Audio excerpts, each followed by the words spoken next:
آپ بتائیں, کیونکہ میں نے کہنا ہے کہ ناجائز ہے, کیونکہ سنت یہ ہے, تو آپ کہیں گے نہیں جس کے پاس مال ہو وہ خرچ بھی سکتا ہے. وہاں پہ بھی آپ مجھے مثال کچھ صحابہ کی نہیں دیکھیں ابھی نہیں, یہ سادگی ہے میرے رسول کی کہ بورے کے نشان جسم پر پڑے ہیں. قبلہ ہم اسی کو تو مانتے ہیں کہ سب کچھ ہونے کے باوجود, کونین کی چابیوں کے خزانے آپ صلی اللہ علیہ وسلم کے پاس ہونے کے باوجود بھی سادگی کا یہ عالم ہے کہ اس انداز میں, اور یہی تعلیم جو ہے نیچے تک پھیلی اور پھیلائی گئی. جیسے کہ حضرت سیدنا فاروق اعظم رضی اللہ تعالیٰ کو جب وہ قاصد دیکھنے کے لیے آیا تھا اور اس نے پوچھا مسلمانوں کے خلیفہ کدھر ہے, بادشاہ کدھر ہے, کہا ہمارا بادشاہ نہیں ہوتا, ہمارا خلیفہ ہوتا ہے. اور جا کے جب ایک درخت کے نیچے اس صورت میں حضرت فاروق اعظم رضی اینٹ کا سرہانہ. اور اب دوسری طرف دیکھیں نا, یہ باتیں کتنی خوبصورت لگتی ہیں اور دل کی گہرائیوں میں پہنچ جاتی ہیں, بڑی خوبصورت ہے. لیکن کچھ دیر پہلے یہی سب لوگ جو ہے وہ کہہ رہے تھے کہ شادی وہ کرے جس کے پاس مال ہو. نہیں دیکھیں وہ ایک الگ معاملہ ہے, لیکن سرکار اتنا ڈیفرنس کیوں ہے؟ نہیں ڈیفرنس نہیں ہے, یہ سادہ آدمی جو بوری کا نشان لے رہا ہے وہ شادی کیسے کرے گا؟ دیکھیں سرکار دو عالم صلی اللہ علیہ وسلم کی شخصیت کی ایک مثال آپ نے سامنے رکھی ہے. جی آپ کے علم میں ہے کہ جس رسول کی بات آپ کر رہے ہیں وہ اپنے زمانے کے, اپنے عہد کے چند متمول ترین لوگوں میں سے آپ کا گھرانہ شمار کیا جاتا تھا. یہ بھی جو ایک مسکنسیپشن ہے نا کہ شاید سادگی کا تعلق جو ہے وہ کم وسائل کے ساتھ ہے. یہ رسول رحمت کے ہاں جو سادگی ہمیں ملتی ہے نا, کیونکہ آپ کا زندگی جو ہے اسے ساری دنیا کے انسانوں کے لیے ایک مثالیہ بنایا جانا تھا, اس لیے زکوٰۃ نہیں دی, اس لیے کیونکہ مال ہی نہیں تھا. حضور والا اس کا سبب مال کا نہ ہونا, اس کا سبب آیا دے دیا, اس کا سبب جہاں میں ذمہ داری سمجھتا ہوں اپنی ایک سیرت کے طالب علم کے طور پہ کہ لوگوں کو اس بات کا صحیح چہرہ جو ہے وہ پیش کیا جائے. زکوٰۃ نہ دیے جانے کا سبب مال کی قلت نہیں تھی, مال کا غیر ضروری طور پر جمع نہ کرنا جو آپ کے وہ ہے. یہ غیر ضروری اس قدر ہے کہ جب آپ کا وصال ہوا ظاہری طور پہ اس دنیا سے, تو آپ کے گھر سے جو آپ کا مال نکلا وہ 8 تلواریں تھیں. جی ہاں بے شک. باقی سارا سرکار دو عالم کے پاس جو دن کو آتا وہ رات سے پہلے جو ہے وہ تقسیم کر دیا جاتا, اور جو رات کو آپ کو میسر ہوتا وہ دن سے پہلے آپ لوگوں میں. یہ حدیث حاکموں تک پہنچی ہوگی آپ کے خیال میں؟ دیکھیں یہ ساری امت تک پہنچی ہے. میں ہمیشہ یہ بات کہا کرتا ہوں, اور ایک آج سے کچھ برس پہلے آپ کی ہی ایک پلیٹ فارم سے میں نے پہلے بھی یہ گزارش کی تھی کہ جتنا دین ہم 5ویں کلاس تک ہم تک پہنچا ہوتا ہے نا, جب ہم 5ویں کلاس میں ہوتے ہیں, جتنا دین اس وقت تک ہم تک پہنچا ہو اتنا دین ہی انسان کی فلاح اور کامیابی کے لیے کافی ہے. شرط یہ ہے کہ وہ میرے عمل کا حصہ بنے. یہ ساری اچھی باتیں میں نہیں سمجھتا اس معاشرے میں کوئی ایک فرد بھی ایسا ہے جس تک نہ پہنچی ہوں اور جو ذہنی طور پر مکالمے کی سطح پر کم از کم اس کی تائید نہ کرتا ہو, اس کی حوصلہ افزائی نہ کرتا ہو. اصل معاملہ جاننے کا نہیں ہے کہ حدیث پہنچی ہے یا نہیں پہنچی, اصل معاملہ اس پر عمل کرنے کا. آپ جو کہنا 5ویں تک جتنا پہنچا, 5ویں تک جتنا آپ نے ہمیں پڑھایا اس میں سے بھی آدھی حدیثیں آپ نے خود بنائی تھیں کوڑے والی مثال کے طور پہ. وہ ایک آدھ مثال پھر دوسری بات, صادق اور امین کی آپ نے مثال سنی ہے. اس معاشرے میں کوئی ایک فرد ہے 5ویں بات میں پڑھا تھا کہ جہیز ایک لعنت ہے, پھر آپ نے کہا نہیں جو دے سکتا ہے وہ دے. تو میں نے پوچھا ایک بڑے مولوی سے کراچی کے, میں نے کہا یار یہ آپ نے ہمیں پڑھایا تھا کہ جہاز یہ ایک لعنت ہے, اب آپ اس کو لعنت کیوں نہیں کہتے؟ کہتے تب ہمارے بچے چھوٹے تھے. میں مذاق نہیں کر رہا. نہیں یہ تو آپ لوگ یوں ٹرن لیتے ہیں حالات کے مطابق کہ یہ سمجھ نہیں آتی کہ سچی بات کون سی ہے اور غلط بات کون سی ہے. یہ سادگی ہے نا, آپ کہیں کہ جناب یہ ہے سادگی میرے نبی پاک کی, وہ اختیاری ہو نہ اختیاری ہو, یہ ہے میرے مقدر کا حصہ جس نے مجھے جنت میں لے کر جانا. بالکل وہی بات آ جائے گی. مال آئے گا میں بانٹوں گا, مال آئے گا میں مدد کروں گا, کوئی بھوکا نہیں سوئے گا. ابھی آپ نے یہی بات کو بار بار اس سے پہلے جو ہمارا ٹاپک چل رہا تھا, ٹھیک ہے نا, آپ نے بارہا قبلہ 10 لاکھ کی بات اتنی کی کہ ہر بندے کو میرا خیال ہے جو میڈیا پہ بیٹھا اسے یاد ہو گئی ہے, پہلے یاد نہیں تھی. یہ میں نے نہیں کی, نہیں ٹھیک, عدالت نے کی کہ لیکن اس وقت اتنی اس لیول پہ جا کے بات ہوئی. میں عرض کرتا چاہتا ہوں, ایک طرف آقا علیہ الصلوۃ والسلام کی سادگی, دوسری طرف 11 ازواج مطہرات.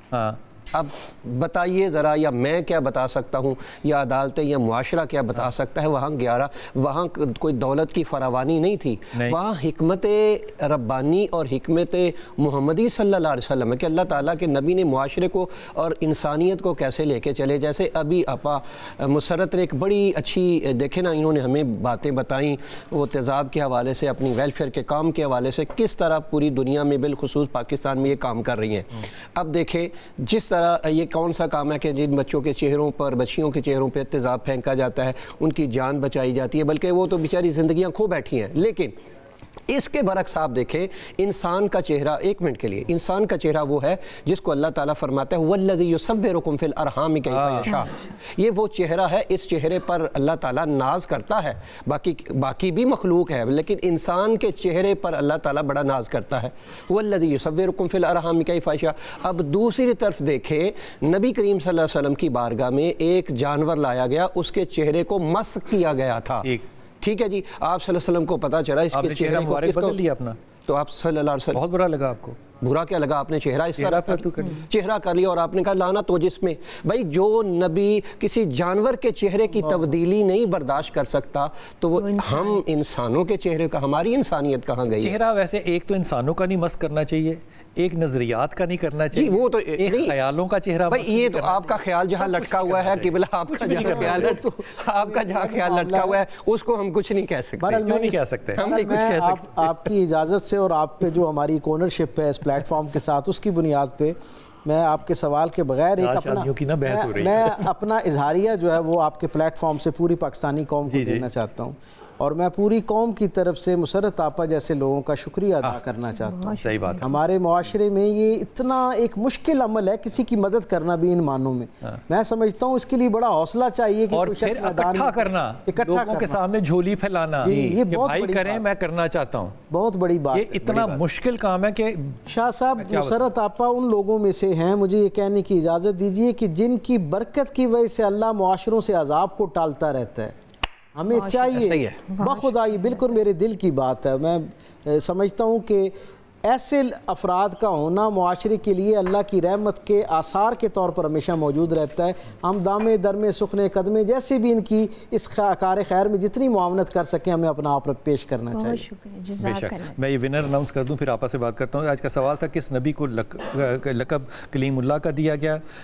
اس کے کراچی سے ہیں شہریار، کراچی سے شہریار ہمارے بچہ ہے، آدمی ہے یا جو بزرگ ہیں جو بھی ہیں، انہوں نے اس کا صحیح جواب دیا ہے۔ یہ ہے حضرت موسیٰ علیہ السلام جو کوہ طور پہ چڑھتے تھے اور وہاں پہ ایک جھاڑی تھی جو کہ آج بھی محفوظ ہے بالکل اسی طرح جس طرح وہ اس زمانے میں تھی۔ اب آپ کہیں گے کہ جناب یہ 2500 سال پرانی جھاڑی کیسے ہے؟ تو اس کا آرکیولوجیکل ثبوت یہ ہے کہ آپ اس جھاڑی میں سے کوئی پگڈنڈی اتاریں جس طرح کہ عام ہوتا ہے تو آپ کہیں اور جا کے اس کو لگائیں تو وہ وہاں نہیں اگتی، وہ صرف وہیں پہ اگتی ہے جہاں پہ وہ لگی ہوئی ہے۔ ہماری جو بحث تھی نا آج سارا وقت، وہ پتہ کس بات پہ ہوتی رہی کہ 4 شادیاں کرنی چاہیے کہ نہیں کرنی چاہیے، پھر انصاف کیسے کرنا چاہیے۔ آپ دوسری شادی کے حق میں ہیں؟ بالکل بھی نہیں۔ اگر آپ کو کوئی کہے کہ میں نے شادی کرنی ہے، مثال کے طور پہ شوہر کہے یا بچہ کہے، تو آپ اس کو کیا مشورہ دیں گی؟ پہلے اپنی جو آپ کے اوپر ذمہ داریاں ہیں تو پہلے ان کو احسن طریقے سے نبھائیں، اور پھر اگر بیوی جو ہے وہ سمجھتی ہے کہ یہ انصاف کر سکتے ہیں جیسے کہ قرآن میں لکھا ہے تو پھر ٹھیک ہے، پھر کرے، مطلب نہ ہی ہوئی نا آپ کی طرف سے پھر؟ بالکل۔ بسم اللہ۔